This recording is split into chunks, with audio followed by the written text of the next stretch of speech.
C'è un posto in Sardegna dove il tempo si è fermato e nessuno sa esattamente quando è iniziato tutto.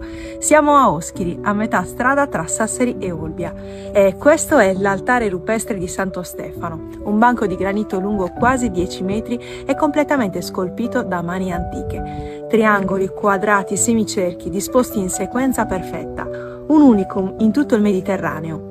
Intorno all'altare, nel boschetto di macchia mediterranea, ci sono 8 domus de Janas, le case delle fate di cui tanto abbiamo parlato, tombe scavate nella roccia del Neolitico recente tra il 3005 e il 2007 a.C. Qui i morti ritornavano alla terra. Ma cosa sono queste nicchie sull'altare? Nessuno lo sa con certezza. C'è chi dice che i quadrati siano false porte verso l'aldilà, come nelle tombe. C'è chi vede nella meridiana scolpita un calendario lunare e c'è persino chi ha collegato le 3 nicchie alle 3 piramidi di Giza. Questo perché hanno lo stesso identico orientamento della cintura della costellazione di Orione. Poi, di fronte all'altare, c'è la chiesetta di Santo Stefano, datata 1492, forse costruita su un edificio bizantino. Sulla facciata 2 volti stilizzati, forse della dea fenicia Astarte.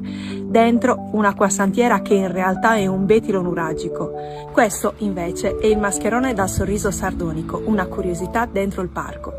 Questo luogo è aperto e gratuito e chi è venuto una volta ci ritorna sempre. Salva questo video e se vuoi venire a visitarlo siamo a Oschiri.